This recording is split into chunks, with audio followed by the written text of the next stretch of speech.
नमस्ते। मेरा नाम शगुफ्ता। मैं शासकीय सरोजनी नायडू कन्या स्नातकोत्तर स्वशासी महाविद्यालय भोपाल मध्य प्रदेश के एमए हिंदी साहित्य के द्वितीय वर्ष एवं चतुर्थ सेमेस्टर की छात्रा हूँ और मेरी मार्गदर्शक, मेरी गुरु, मेरी हिंदी साहित्य विभाग की विभाग अध्यक्ष एवं मेरी प्राध्यापिका प्रोफेसर ललिता रामेश्वर मैम हैं। ललिता मैम के मार्गदर्शन द्वारा ही आज का ये प्रस्तुतिकरण मैं पूर्ण कर रही हूँ। मेरे प्रस्तुतिकरण का विषय है भवानी प्रसाद मिश्र जी के काव्य में गांधी दर्शन। तो सबसे पहले हम भवानी प्रसाद मिश्र जी के जीवन परिचय के बारे में थोड़ा सा जानेंगे। भवानी प्रसाद मिश्र जी हिंदी के प्रसिद्ध कवि तथा गांधीवादी विचारक थे। भवानी प्रसाद मिश्र जी हिंदी के प्रसिद्ध कवि एवं दूसरे तार सप्तक के प्रमुख कवि हैं। मिश्र जी विचारों, संस्कारों और अपने कार्यों से पूर्णतः गांधीवादी हैं। गांधीवाद की स्वच्छता, पावनता और नैतिकता का प्रभाव और उसकी झलक भवानी प्रसाद मिश्र जी की कविताओं में साफ देखी जा सकती है। उनका प्रथम संग्रह गीत फरोश अपनी नई शैली, नई उद्भावनाओं और नए पाठ प्रवाह के कारण अत्यंत लोकप्रिय हुआ। भवानी प्रसाद मिश्र जी का जन्म होशंगाबाद के टिंगरिया गांव में हुआ था। भवानी प्रसाद मिश्र जी की प्रारंभिक शिक्षा क्रमशः सुहागपुर, होशंगाबाद और नरसिंहपुर एवं जबलपुर में हुई।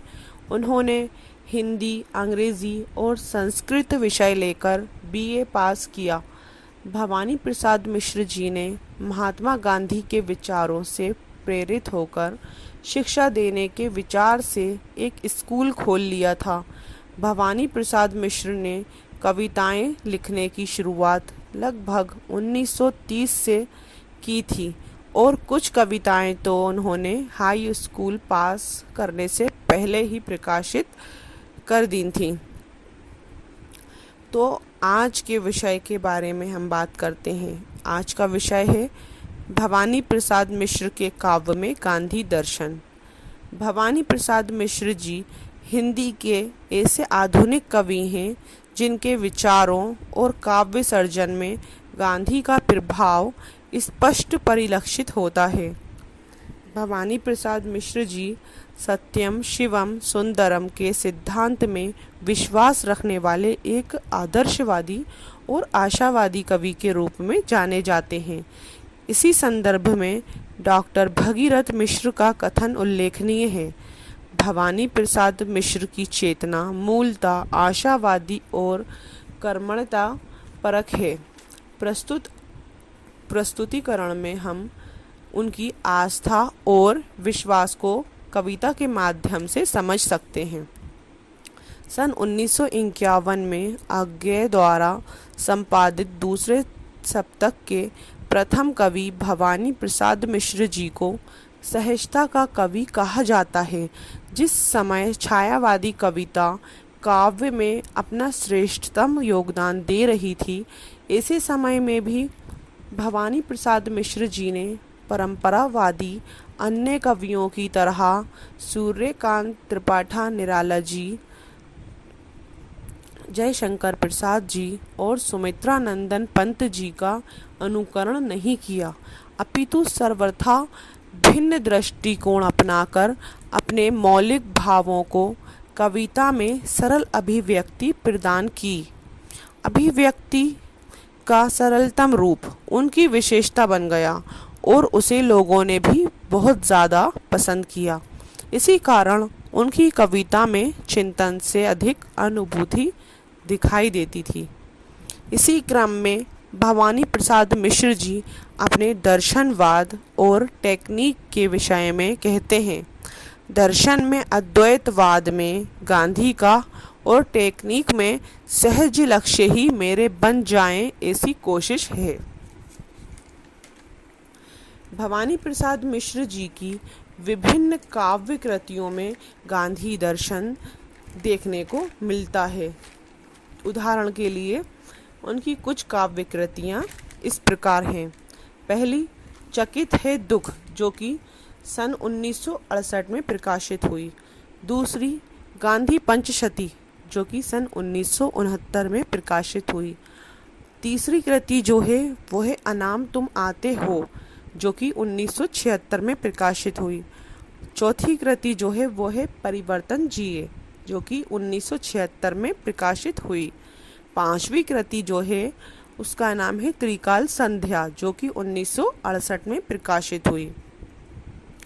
इसके अतिरिक्त एकमात्र खंड काव्य है जिसका नाम है कालजयी, जो कि 1960 में प्रकाशित हुआ। उस पर भी गांधी दर्शन का प्रभाव देखने को मिलता है। तो अब हम पहली कृति चकित है दुख, उसके बारे में थोड़ी सी बात करेंगे।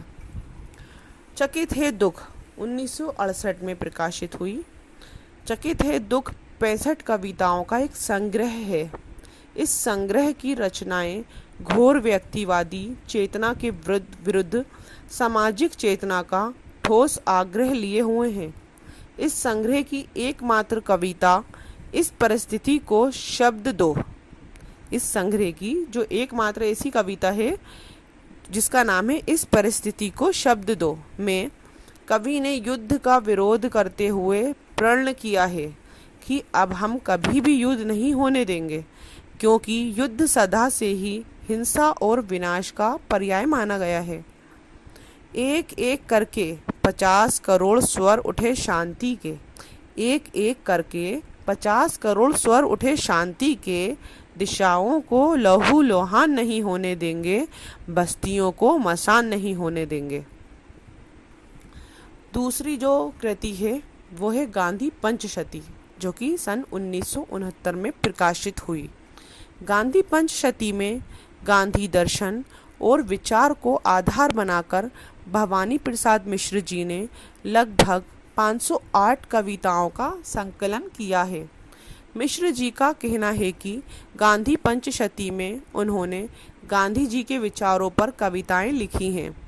वे कहते हैं कि गांधी के विचार मेरे विचार बनकर कविता में उतरे हैं, जो एक बहुत बड़ी बात है। गांधी पंचशती में मिश्र जी ने सत्य, अहिंसा, शांति, प्रेम, खादी, भेदभाव से विहीन समाज का निर्माण किया है। श्रम की महत्ता, हिंदी भाषा, साधन और साध्य की एक रूपता, हिंसा का नाश, मध्य निषेध, विदेशी सभ्यता का प्रभाव, आज़ादी की महत्ता, जीवन आदर्श, सादा जीवन, उच्च विचार के साथ ही गांधी जी के लोक कल्याणकारी व्यक्तित्व पर भी प्रकाश डाला है। शांति अगर आई पृथ्वी पर बिना बात गांधी की माने, तो कितने दिन की होगी वे कौन कहे कोई क्या जाने। 14 अगस्त 1947 आज़ादी की पूर्व संध्या में रचित कविता एक पत्र में कवि स्वतंत्रता प्राप्ति पर अपने हृदय के उल्लास और हर्ष को अभिव्यक्त करते हुए कह रहे हैं कि जो कि आज़ादी की एक रात पहले कवि अपनी कविता एक पत्र में उनके जो मन में उल्लास है, जो हर्ष है, जो खुशी है आज़ादी को लेकर, तो उसको अभिव्यक्त करते हुए वो इस कविता में कह रहे हैं कि इस बदलने का उठाकर फ़ायदा हम, नया धरती पर उतारें कायदा नम। इस बदलने का उठाकर फ़ायदा हम, नया धरती पर उतारें कायदा नम। प्यार, समता, शांति, सुख से जो भरा हो, मरा भी झूले अगर उसको हरा है। गांधी दर्शन को भवानी प्रसाद मिश्र जी ने पूरी श्रद्धा से ग्रहण किया है।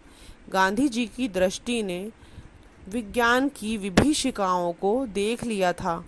इसी कारण उन्होंने दंड शक्ति के स्थान पर प्रेम शक्ति, राज्य शक्ति के स्थान पर लोक शक्ति का विकास करने की प्रेरणा दी है।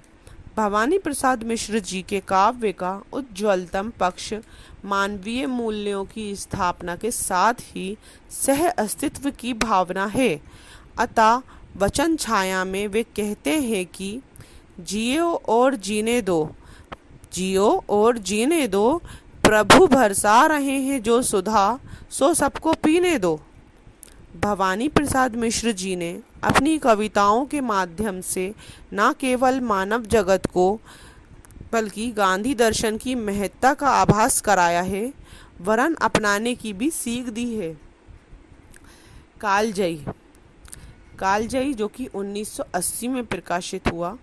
कालजयी जो है वो है भवानी प्रसाद मिश्र जी का एकमात्र खंड काव्य, जिसका प्रकाशन 1980 में हुआ था और वो अशोक के चरित्र के माध्यम से कवि ने गांधी दर्शन के सिद्धांतों सत्य, अहिंसा, शांति और हृदय परिवर्तन के साथ ही सामंजस्य स्थापित किया है। इसके मूल में गांधी जी कवि की आत्मा में परिलक्षित हुए। निष्कर्ष ये है कि श्री भवानी प्रसाद मिश्र जी वे व्यक्ति थे जिन्होंने कविता को ओढ़ा, बिछाया, पहना, कविता में ही जिए, हर समय केवल कविता का ही मनन किया। भवानी प्रसाद मिश्र जी जीवन भर गांधी जी से अत्यधिक प्रभावित रहे। इनकी कविताओं में गांधी दर्शन का अत्यधिक समावेश है। ये एक गांधीवादी चिंतक एवं गांधीवादी कवि थे। गांधी विचार और आंदोलन ने हर पक्ष का इतिहास कहने की काव्य प्रेरणा ने भवानी प्रसाद मिश्र जी को जनता और जनतंत्र का कवि बना दिया था। कवि ने अपनी आस्था को खादी गांधी में पूर्ण रूपेण व्यक्त किया है। गांधी जी ने इस देश को अपना माना और इसके लिए अपने प्राणों की आहुति दी है। अतः गांधी के देश प्रेम, त्याग और मानव प्रेम से प्रभावित कवि ने गांधी जी को हृदय से स्वीकार किया है। वहीं दूसरी ओर खादी के प्रति कवि की दृष्टि स्नेह बंधन की है। वे खादी को राष्ट्रीयता का ही नहीं, मानवता का भी प्रतीक मानते हैं। धन्यवाद। आज का ये प्रस्तुतिकरण यहीं समाप्त होता है अथवा पूर्ण हो गया है।